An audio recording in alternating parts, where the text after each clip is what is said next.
sobre o tema mais amplo agora, né, do futuro da faixa de Gaza, né, se há a possibilidade de ver alguma perspectiva, né, no fim do túnel.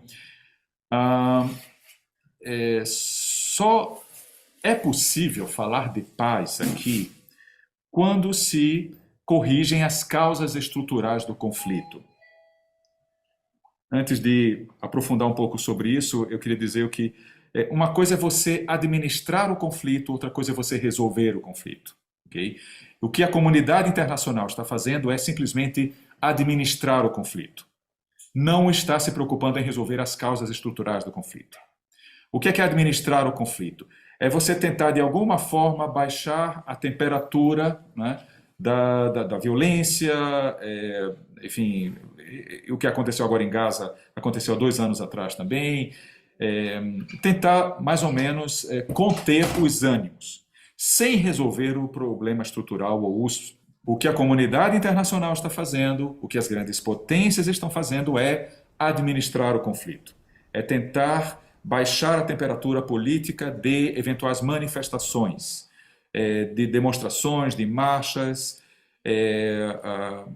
enfim, sem resolver, e aí vamos para o que interessa, quais são as causas estruturais do conflito. Nós estamos aqui, a solução já foi dada desde 47, enfim, todas as resoluções da ONU sobre o assunto mencionam, em 67 a mesma coisa, solução de 2 estados. É o que nós chamamos de solução de 2 estados. Okay? O Estado israelense, absolutamente legítimo, conquistado, totalmente estruturado, mas também é necessário que haja um Estado palestino. Né? Um Estado com território definido, com um governo sustentável, com fronteiras reconhecidas, economicamente viável, e com vocação, né, realmente para a paz, para uma abertura de comércio, para a abertura de fronteiras, a abertura enfim, turismo, mobilidade. A Palestina não tem isso.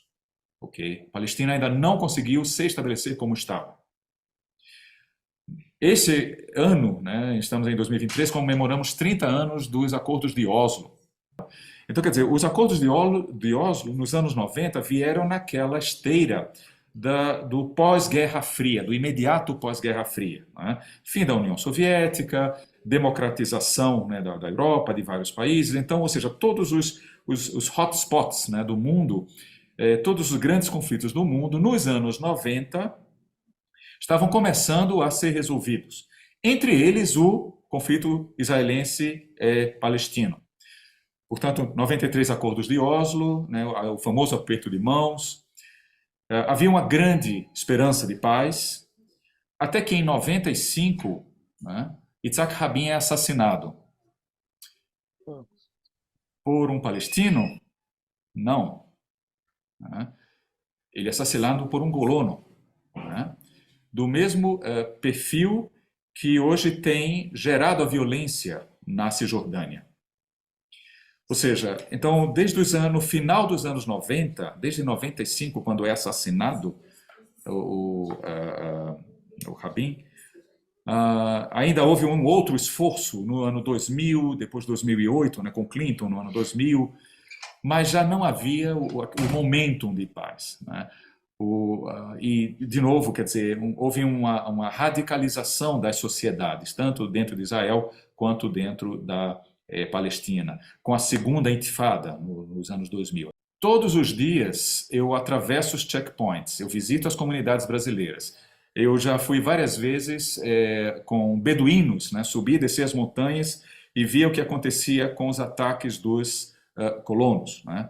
Então, assim, tem as vozes que defendem a paz nos dois lados estão marginalizadas por um contexto político de radicalização.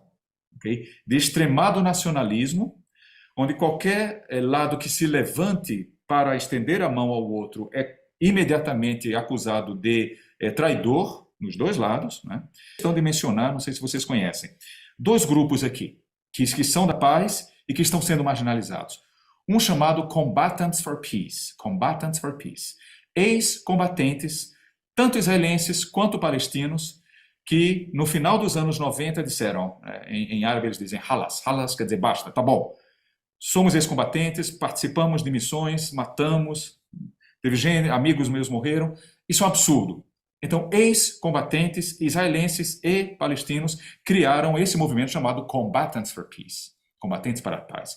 E eles pregam justamente, ninguém mais do que eles tem legitimidade para falar de paz porque eles foram combatentes. Eles disseram, não, a solução não pode ser militar. Esse é um exemplo. Deixa eu dar outro também, chamado Family Circle, né? Ou Parent Circle, círculo das famílias ou dos parentes. São pais e, sobretudo, mães que perderam crianças ou jovens no conflito. A líder israelense, ela teve o seu filho morto por um sniper palestino. E a líder palestina teve um bebezinho que inalou gás lacrimogêneo jogado pela polícia. Quando colocou dentro da ambulância e foi passar com o bebezinho dentro da ambulância para o hospital, tinha um checkpoint. E o militar israelense não deixou a ambulância passar. O bebezinho morreu de 6 meses na ambulância, no colo da mãe.